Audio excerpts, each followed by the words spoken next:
আর আপনারা দুজনে মিলে কিনা আমার শুভ কাজে বাধা দিলেন। আমি আপনাদের ছাড়বো না।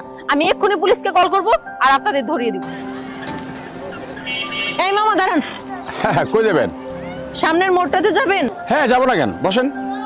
আচ্ছা যান।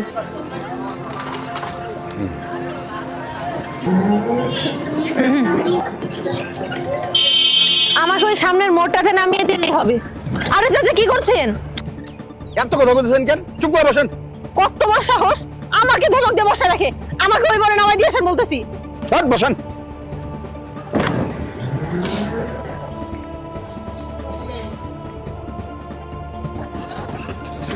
আচ্ছা আপনি কি পাগল হয়ে গেলেন?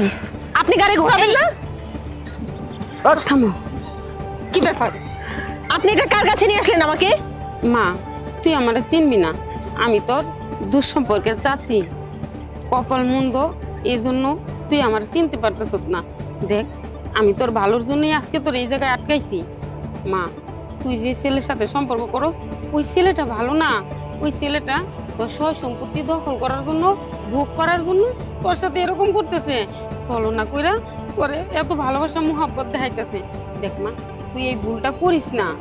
চুপ থাকেন, একদম মিথ্যা বলার চেষ্টা করবেন না। আমার বয়ফ্রেন্ড আমার ক্ষতি করতে চায় নাকি আপনারা দুজন চক্রান্ত করে আমাকে এখানে এনেছেন আমার ক্ষতি করার জন্য? আমি কি কিছুই বুঝতে পারি না? শুনুন, আমার বয়ফ্রেন্ড আমার সহায় সম্পত্তি চায় না, আপনারা চান। আর যার জন্য চুক্তি করে আপনারা আমাকে এই পথে এনেছেন। শুনেন, আমার বয়ফ্রেন্ডকে আমি অনেক ভালোবাসি আর সেও আমাকে অনেক ভালোবাসে। আজকে আমরা বিয়ের ডেট ফাইনাল করব বলে মিট করতে যাচ্ছিলাম, আর আপনারা দুজনে মিলে কিনা আমার শুভ কাজে বাধা দিলেন। আমি আপনাদের ছাড়বো না। আমি এক্ষুনি পুলিশকে কল করব আর আপনাদের ধরিয়ে দিব। মারে, তুই পুলিশে দিবি দে, তাতেও আমার দুঃখ নাই। তোর সম্পত্তি আমরা ভোগ করতে চাই না। দেখ, তোর ভালোর জন্যই বলতেছি, ওই ছেলেটা অন্য একটা মেয়ের সাথে সম্পর্ক আছে। দেখ, তোর সয় সম্পত্তি সবকিছু ভোগ করে নিয়া ওই মেয়েরে নিয়া রং তামসা করবো, ওই মেয়েরে নিয়ে সংসার করব। আমি নিজের কানে শুনছি, আমার নিজের চোখ দিয়ে দেখছি। মা দেখ, তুই এই ভুলটা করিস না।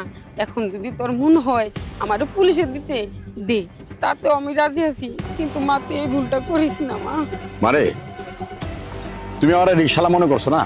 আমি কিন্তু আসলে রিক্সালা না, আমি তোমার চাচা। তোমার বাপের কোনো আপন ভাই নাই, আমি তার চাচতো ভাই। এটা যাই না শুই না, আমি তোমার ক্ষতি করতে দিতে পারি না। তোমার চাচি যা কিছু কইলো সব কিছু সত্য। চুপ থাকুন, বুঝতে পেরেছি আপনারা দুজনেই ঠকবাজ। আপনারা দুজনে চালাকি করে আমাকে এই ভুল পথে এনেছেন, যাতে করে আমাকে জিম্মি করে আমার সমস্ত সয় সম্পত্তি আপনারা নিতে পারেন। আমি সবকিছু বুঝতে পেরেছি। আমি আপনাদের ছেড়ে দিব না। আমি আজকে আপনাদের পুলিশে ধরিয়ে দিব। রাখে মা, এমনি বোঝান যাবো না, আমি বোঝাইতেছি। এতক্ষণ ধরে বক বক বক বক করতেছি, কোনো কামে যেতেছে না। এই যে নাও দেখো। আসো তুমি।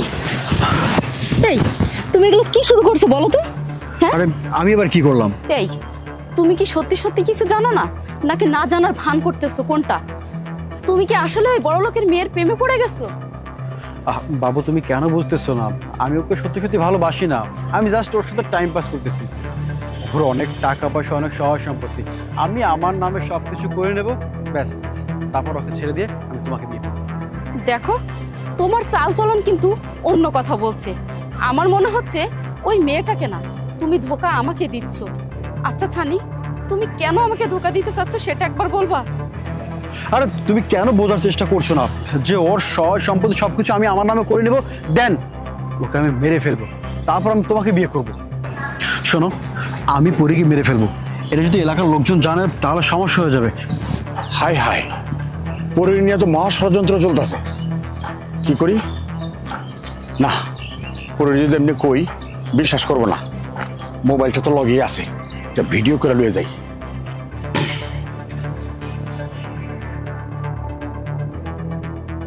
তুমি আমার প্ল্যান মোতাবেক আমার কাজ করতে দাও, আমাকে এখন ডিস্টার্ব করো না, তুমি যাও। আচ্ছা ঠিক আছে, তুমি তোমার প্ল্যান মোতাবেক কাজ করো, তাহলে আমি এখন আসছি। যাও।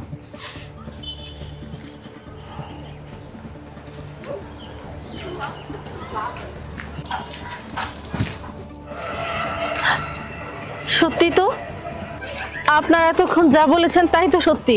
সানি আমার সাথে এত বড় বেইমানি করতে পারলো? না না, আমি ওকে ছেড়ে দিব না। চাচা, চাচি, আপনারা আমাকে ক্ষমা করবেন। আমি আপনাদের ভুল বুঝেছিলাম। তবে হ্যাঁ, আমি আপনাদের সাথে বিকেলে এসে দেখা করব। আগে যাই, ওর ব্যবস্থা করি। আমার জন্য দোয়া করবেন আপনারা।